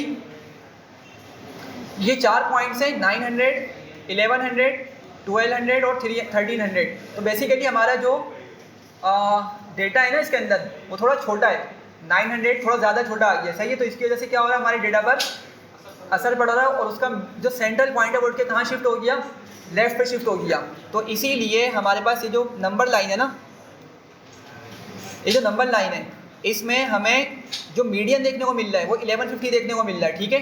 तो हमारा जो सेंटर का डेटा का सेंटर है वो एक्चुअल में यही वाला सेंटर है, सही है। लेकिन नंबर छोटा मिलने की वजह से मीन कहाँ शिफ्ट हो गया, हमारे पास लेफ्ट पे शिफ्ट हो गया। और स्टैटिस्टिक्स के अंदर इसी चीज़ को बोला जाता है कि हमारा डेटा स्क्यूड है, ठीक है। डेटा क्या बोला जाता है, स्क्यूड है। पढ़ेंगे इंशाल्लाह कॉन्सेप्ट जब मतलब स्टैटिस्टिक्स जब स्टार्ट करेंगे कि स्क्यूड डेटा क्या होता है। स्क्यूड का सिंपल ये समझें कि आपका जो एक्चुअल जो सेंट्रल पॉइंट है ना डेटा का, उससे आपका मीन क्या हो चुका है, डिस्टर्ब हो गया, या तो वो राइट पे चला गया या वो लेफ्ट पर आ गया, ठीक है। इसका प्रॉपर कर्व भी होता है, ठीक है। तो हमारे पास ये डिसाइड करना होता है हमने खुद ने कि अगर हमारे डेटा के अंदर मीन और मीडियन बहुत डिफरेंट आ रहे हैं, कोई इसमें ज़्यादा गैप देखने को मिल रहा है, तो मीडियन से डेटा को हम रिप्लेस करवाते हैं। खैर आगे बढ़ते हैं, यहाँ तक क्लियर है आप लोगों को। अभी हम एक और डेटा फ्रेम पे ज़रा काम करते हैं। मैंने कुछ बेसिक्स यहाँ पे डेटा लिखा हुआ है, जिसमें क्या है, मेरे पास एक कॉलम का नाम, नेम, दूसरा यूनिवर्सिटी, फिर मैंने यहाँ पे मार्क्स लिखे हुए, नमपाई के स्टूडेंट्स के मार्क्स आ गए वाले और पांडास के मार्क्स आ गए, ठीक है। और फी मैंने यहाँ पे लिखी हुई है। ज़रा एग्जीक्यूट करते हैं और यहाँ पे स्टूडेंट्स को प्रिंट करवाते हैं, ठीक है। तो यहाँ पे हमें स्टूडेंट्स के नेम्स यहाँ पे प्रॉपर डेटा के साथ देखने को मिल रहे हैं। अच्छा, अगेन इसमें क्या मौजूद है, हमारे पास नल वैल्यूज मौजूद हैं। हम सबसे पहले काम क्या करेंगे, इस पर भी डुप्लीकेट चेक करेंगे। सेकंड काम क्या होगा, नल वैल्यूज़ को चेक करेंगे और फिर उनको क्या करेंगे, हाँ सम करके या काउंट करके भी हम निकाल सकते हैं डिफरेंट डेटा पॉइंट्स को। खैर अभी मैं उस पर नहीं जा रहा, अभी हम यहाँ पे एक काम करने लगे हैं। अभी हम लोगों पर कुछ सीखा है ना, उसी की मदद से ज़रा इस डेटा फ्रेम को मॉडिफाई करने जा रहे हैं। तो क्या करते हैं हम यहाँ पर लेट से नमपाई और पांडास के मार्क्स है ना, मैं यहाँ पे लेट से पाइथन के मार्क्स भी ऐड करना चाह रहा हूँ। यहाँ पे क्या करना चाह रहा हूँ, एक कॉलम बना रहा हूँ और एक उस कॉलम के अंदर मुझे किसके मार्क्स ऐड करने हैं, पाइथन के मार्क्स ऐड करने हैं। तो क्या करूँगा, जरा जल्दी से बताएं। स्टूडेंट्स आ जाएगा,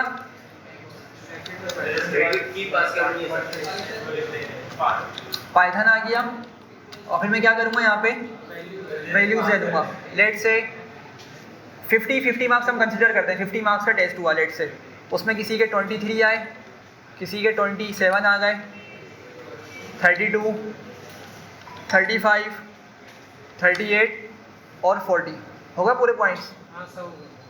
ठीक है, चलें एग्जीक्यूट किया और मेरे पास डेटा फ्रेम के अंदर अब ये कॉलम ऐड हो गया है। सही है। अच्छा, अब हमने क्या करना है, हमने इन तीनों कॉलम्स के मार्क्स को सम करना है। नमपाई, पांडास और पाइथन, इन तीनों के मार्क्स को हमने क्या करना है, सम करना है। ठीक है, क्या करेंगे, सम करके एक न्यू कॉलम बनाएंगे, सम करेंगे और एक और न्यू कॉलम बनाएंगे। सही है। तो लेट से मैं बोलता हूँ स्टूडेंट्स और मैं एक न्यू कॉलम का नाम रखता हूँ ऑब्टेन्ड मार्क्स। ठीक है, कि कितने स्टूडेंट ने मार्क्स को हासिल किया। तो मैं यहाँ पे लिखता हूँ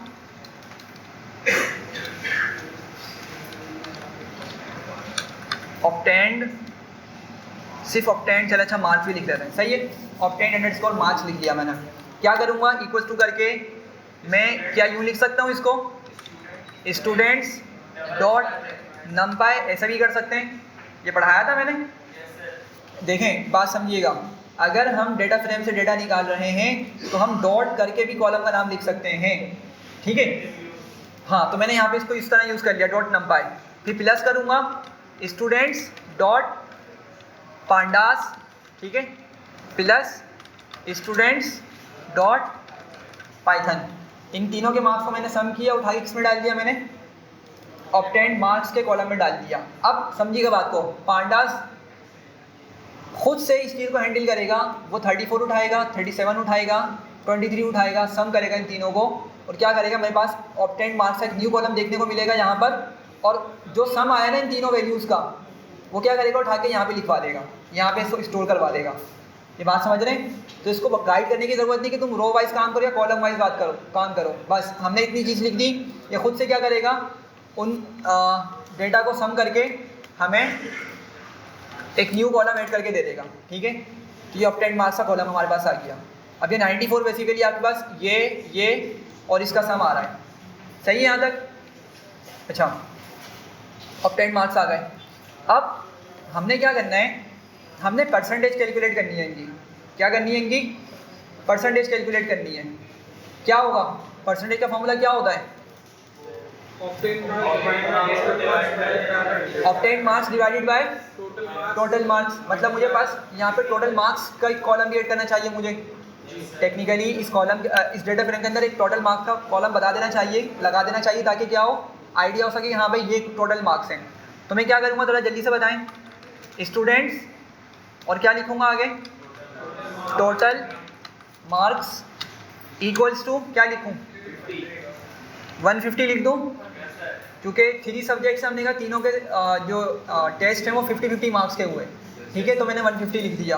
तो एक वैल्यू लिखना मेरे लिए काफ़ी है। वो क्या करेगा, पूरा कॉलम बनाएगा और सबके अंदर ये वाली वैल्यूज़ को फिल कर देगा। सही है यहाँ तक।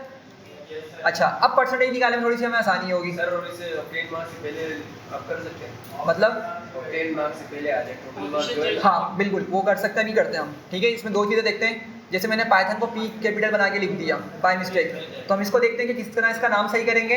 और दूसरी चीज़, हम इसमें सीक्वेंस चेंज कर सकते हैं। लेट से मैं चाह रहा हूँ कि फ़ी जो है ना वो सबसे पहले आ जाए, मतलब यूनिवर्सिटी के फ़ौरन बाद आ जाए।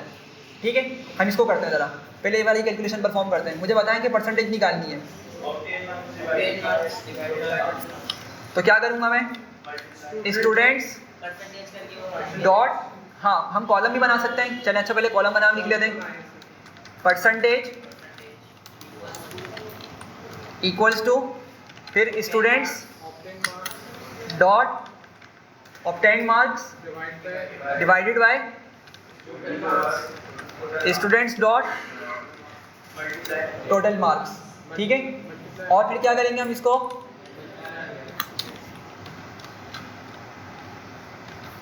तो क्या होगा, परसेंटेज कैलकुलेट हो गया हमारे पास, परसेंटेज के एक न्यू कॉलम में जाकर स्टोर हो जाएगी। फिर से प्रिंट करते हैं स्टूडेंट्स को, तो हमारे पास ये परसेंटेज यहाँ पे हमें देखने को मिल रही है।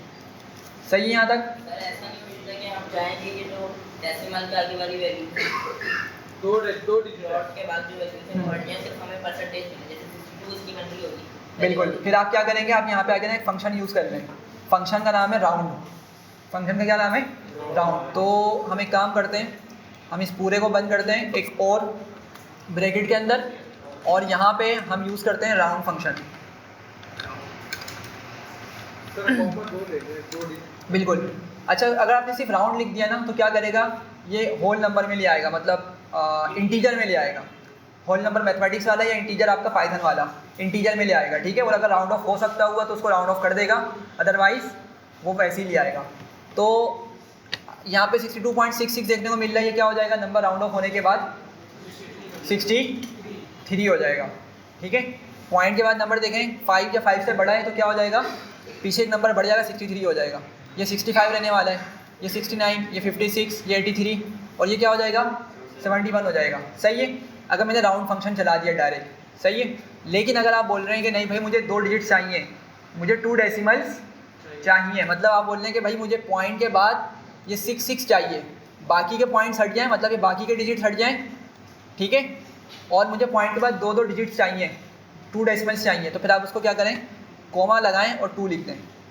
समझिएगा बात को। देखें, ये जो पूरी चीज़ है ना आपकी यहाँ से यहाँ तक की, ये आपका एक ऑपरेशन है, ठीक है। राउंड के अंदर क्या होता है, आपने पहले कैलकुलेशन परफॉर्म करवाई और फिर आपने क्या किया, कोमा करके उसको बता दिया कि कितने डेसिमल्स रखो मेरे पास, मैं 2 लिख रहा हूँ तो एक उतने ही डेसिमल्स रखने वाला है।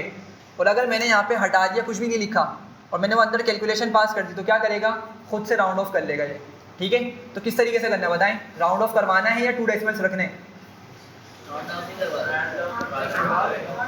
Round of. चलें एग्जीक्यूट करते हैं। तो क्या किया इसने, जो हमने बात की थी उसने उसी तरीके से डेटा को हमारे पास राउंड कर दिया है, सही है। अच्छा, 0.0 लेकर आ रहा है क्योंकि फिलोट कंसीडर कर रही है इसको, ठीक है। अगर इसको इंटीजर बनाना है फिर आप क्या करें, फर्दर इसके बाद एक और ब्रैकेट में बंद करके इसको इंटीजर में टाइप कास्ट कर दें, ठीक है। क्योंकि परसेंटेज इसी तरह आते हैं, सॉरी, मतलब उसकी इंटीजर की जरूरत है नहीं, परसेंटेज वैसे ही आते हैं। बिल्कुल ऐसी बात है कि परसेंटेज हमारे पास पॉइंट में होती है, ठीक है। लेकिन अगर इनकेस बनाना पड़े फिर आप क्या कर सकते हैं, इंटीजर का यूज़ कर सकते हैं। सर कोमा 2 के बाद अगर ये कोमा -1 कर दिया जाता है तो ये इस तरफ काउंट करेगा, 0 से इस तरफ शिफ्ट करेगा, मतलब कोमा के बाद क्या करें अगर, कोमा हाँ -1 करें, -1 का आप किस सेंस में इसको समझ रहे हैं? ये -1 ये 63 को 60 कर देगा, 65 को अच्छा देख लेते हैं, इसको ट्राई करते हैं, चल 2 है, हाँ ठीक है, 60 70 80 ठीक है। तो हमने इसको क्या बोला है, होल नंबर में कर देगा, होल नंबर ला, -2 करेंगे तो और मजीद आगे चला जाएगा ये, ठीक है, राइट पे जा रही है, हाँ लेफ्ट पे जा रहा है, ठीक है। अच्छा भाई, तो ये बात क्लियर हो रही है सबको कि राउंड फंक्शन करके हमने उसको राउंड का फंक्शन यूज़ करके राउंड ऑफ कर लिया। अच्छा, अब पहले तो हम यहाँ पे देखते हैं, एक चीज़ हम देखते हैं कि हमने ना लेट से एक काम करना है। वो पहले काम क्या करना है कि पाइथन को ना मुझे स्मॉल p के साथ लिखना है, पाइथन को, और परसेंटेज का मैंने p गलती से कैपिटल बना दिया, मुझे क्या करना है, इनको स्मॉल में रखना है, क्योंकि बाकी कॉलम्स के नेम भी क्या चल रहे हैं, स्मॉल में ही चल रहे हैं, ठीक है। तो हमारे पास यहाँ पे एक मेथड होता है रीनेम का, तो मैं क्या करूँगा, यहाँ पर आके मैं लिखूँगा स्टूडेंट्स डॉट रीनेम, और यहाँ पर ना अब हमारे पास एक आर्ग्यूमेंट होता है कॉलम्स का, आर्ग्यूमेंट या पैरामीटर कॉलम्स का, ठीक है। तो मैं यहाँ पे कॉलम्स का यूज़ करता हूँ, मैं इसको गाइड कर रहा हूँ कि क्या करो, रीनेम करो किसको, कॉलम्स को, और मैंने ब्रैकेट बनाया, डिक्शनरी पास करनी है। पहले मैं क्या करूँगा, इसको ओल्ड नेम बताऊँगा। ओल्ड नेम क्या है, पाइथन विथ कैपिटल P, कॉलर करके क्या बताऊँगा, इसकी न्यू वाली वैल्यू बताऊंगा। मैंने लिखा पाइथन विद स्मॉल बी, सही है। सिमिलरली मुझे एक और कॉलम को सही करवाना है ना, तो मैं कॉमा लिख के क्या करूँगा, परसेंटेज और फिर कॉलन लगा के उसकी सही वाली वैल्यू प्रोवाइड कर दूँगा, सही है। चलें ज़रा एग्जीक्यूट करते हैं। Python small P percentage small P हो चुका है, सही है। अच्छा, टेम्पोररी चेंज है, अगर परमानेंट करना है इन प्लेस ट्रू, या अच्छा तरीका क्या है कि रीअसाइन कर दें, मर्जी है, ठीक है। फिलहाल इन प्लेस ट्रू कर देते हैं, आगे बढ़ते हैं और स्टूडेंट्स को प्रिंट करते हैं दोबारा से। तो पाइथन और मार्क परसेंटेज क्या हो चुका है, स्मॉल हो गया, एक चीज़ हो गई। दूसरी चीज़, हमने कॉलम्स शिफ्ट करवाने हैं, कॉलम्स शिफ्ट करवाने हैं। तो लेट से मैं इस फ़ी वाले कॉलम को ना यहाँ नहीं रखना चाह रहा, मैं चाह रहा हूँ कि सारे जो सब्जेक्ट के मार्क्स हैं वो एक साथ आएँ।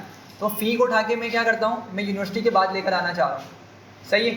अब उसके लिए क्या करेंगे, सबसे पहले तो हम ये कॉलम्स के नेम उठाएंगे, सबसे पहले कॉलम्स के नेम को हम कॉपी कर लेंगे।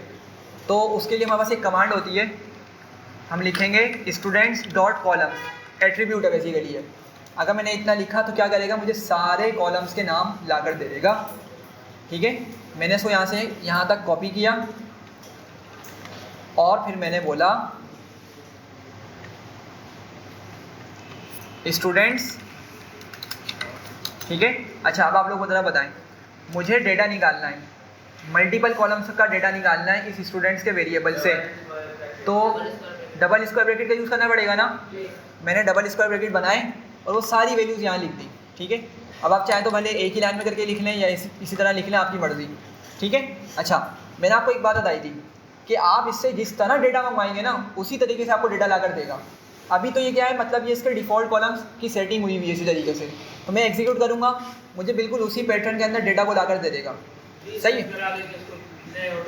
बिल्कुल। अब मैं बोलता हूँ कि यार मुझे क्या करो, यूनिवर्सिटी के बाद फ़ी ला कर दो, यूनिवर्सिटी के बाद क्या करो, फ़ी ला के दो। तो मैं यहाँ से इसको करता हूँ कट, ठीक है, और मैं यहाँ लगाता हूँ इसको यूनिवर्सिटी के बाद, कि क्या करो, यूनिवर्सिटी के बाद फ़ी को ला कर दो। ये बात समझ रहे हैं। चलें एग्जीक्यूट करते हैं। सॉरी,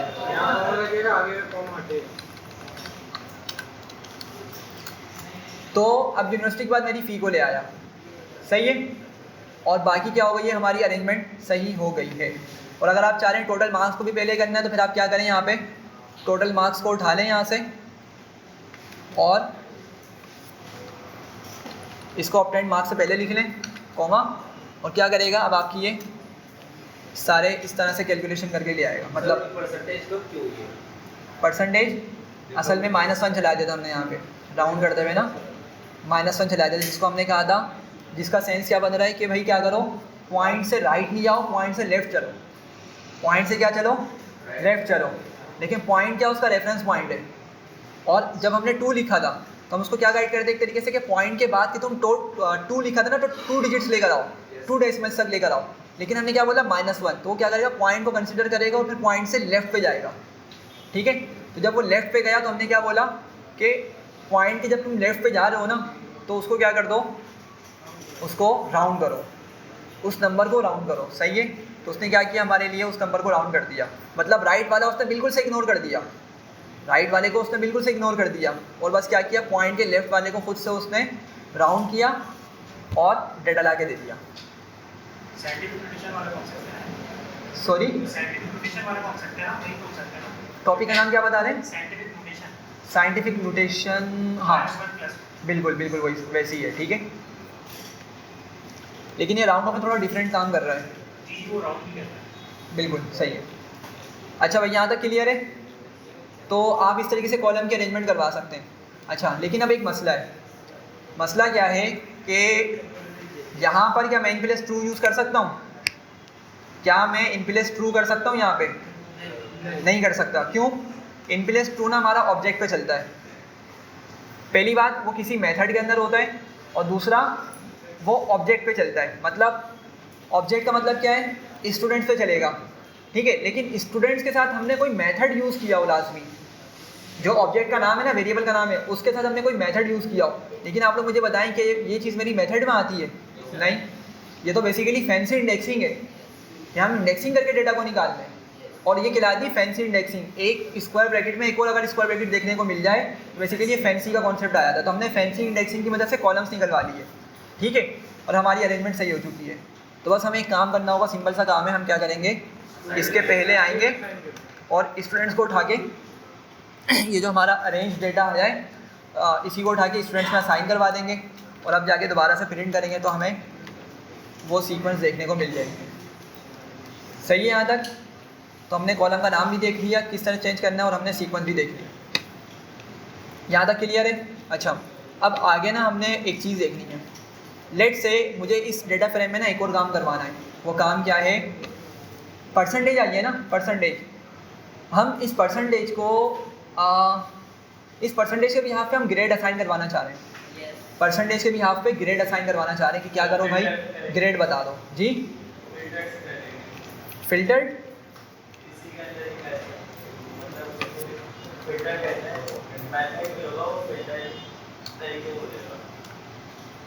अच्छा देखते हैं।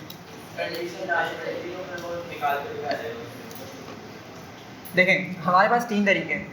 अगर हमने यहाँ पे कोई कंडीशनल कोई लॉजिक अप्लाई करनी है ना, तो तीन तरीके हमारे पास। पहला तरीका क्या है हमारा,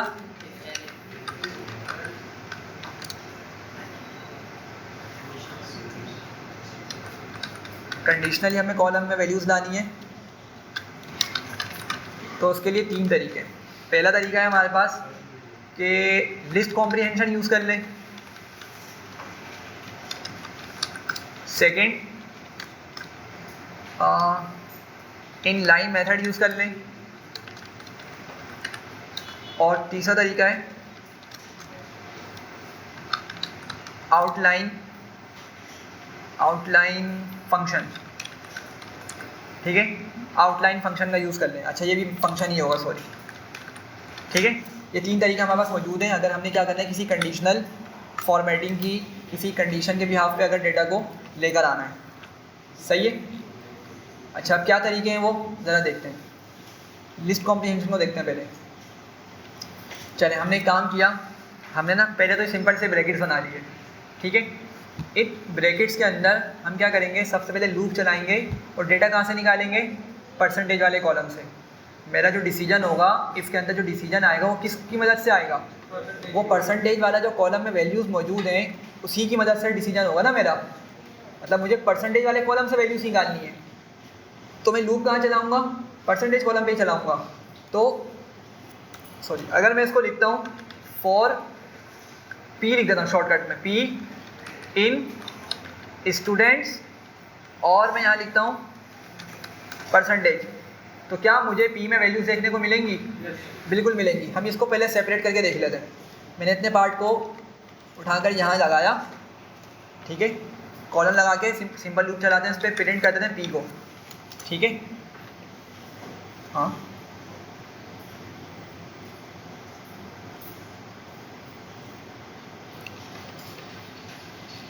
परसेंटेज ही दिखा रहा है, दो कॉलम परसेंटेज 2 टाइम्स आ रहा है।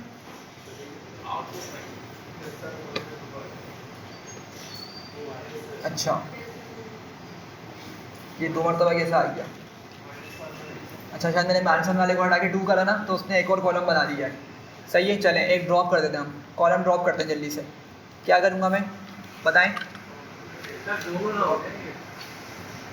दोनों ना हो जाए, बिल्कुल। तो हमें क्या करना पड़ेगा, देखते हैं ज़रा। स्टूडेंट्स डॉट, परमानेंट चेंज नहीं करेंगे, पहले हम क्या करेंगे, टेम्पोररी चेंज करके देख लेंगे, ठीक है। स्टूडेंट्स डॉट ड्रॉप और परसेंटेज। अच्छा, एक्सिस का मसला देगा, सॉरी, एक्सिस हमें बताना पड़ेगा इसको। एक्सिस क्या है, 1 होगा। कॉलम ड्रॉप कर रहे हैं,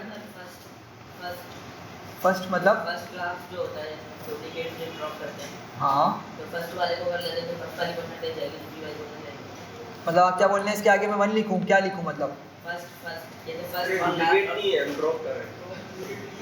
वो आप ना दूसरा समझ रहे हैं, वो वाली की वाला बोल रहे ना, और ड्रॉप डुप्लीकेट के अंदर होता है keep first, keep last, keep false, वो अलग चीज़ है। देखें डुप्लीकेटेड वैल्यूज़ नहीं है, ये कॉलम्स के नेम्स हैं, वो वैल्यूज़ के भी आप पे काम करता है, समझिएगा। वो जो डुप्लीकेट का फंक्शन था ना या मेथड था, वो बेसिकली वैल्यूज़ के भी आप पे काम करता है। ये कॉलम्स के नेम्स हमारे पास आ गए बेसिकली, ठीक है। चलें पहले एग्जीक्यूट करते हैं इसको। और अच्छा भाई दोनों को लेके जा रहा है वो। अगर मैं इसको बोलूँ परसेंटेज उठाओ लेकिन ज़ीरो वाले कॉलम को उठाओ, काम करेगा? सर ये P not found in axis, हाँ लेक्सिक पे देखो सर, फैंसी लेक्सिक जॉब में की सर, कहाँ पर? सर वो पहले जहाँ इंडेक्सिंग डिफाइन की और वहाँ से हटा सब दोनों को रिमूव करके दोबारा कैलकुलेट करें। अब यही कर सकते हैं वैसे तो, वैसे कोई तरीका होगा इसका लाजमी, ठीक है। अगर किसी के माइंड में आए तो बता दें, वरना फिर हम आगे बढ़ते हैं। ड्रॉप की क्यूरी जो है वो दोनों ड्रॉप कर देंगे। ड्रॉप में अगर कॉलम इंडेक्स नंबर वाइज कर सकता हो तो हाँ फिर हो जाएगा।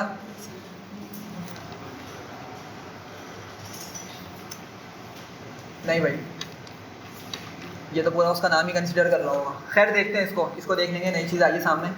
फ़िलहाल हम क्या करते हैं, दोनों को ड्रॉप कर देते हैं और फिर से कैलकुलेट कर देते हैं। इन प्लेस ट्रू,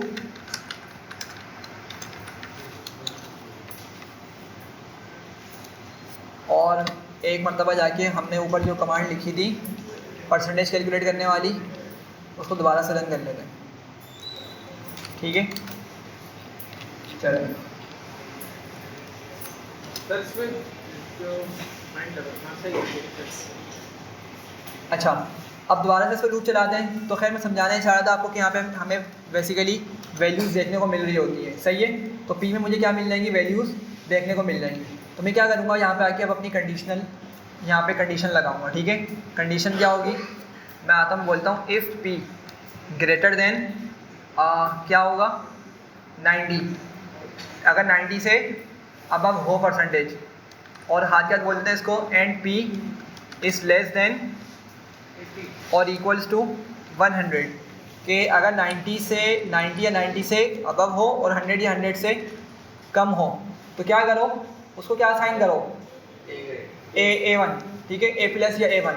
तो मुझे इस कंडीशन के ट्रू होने पे जब काम करवाना होगा तो उसको कहाँ लिखेंगे, इसके पीछे लिखते हैं। इसके कहाँ लिखते हैं, पीछे लिखते हैं। तो मैं क्या लिखूँगा यहाँ पे, मैं लिख दूँगा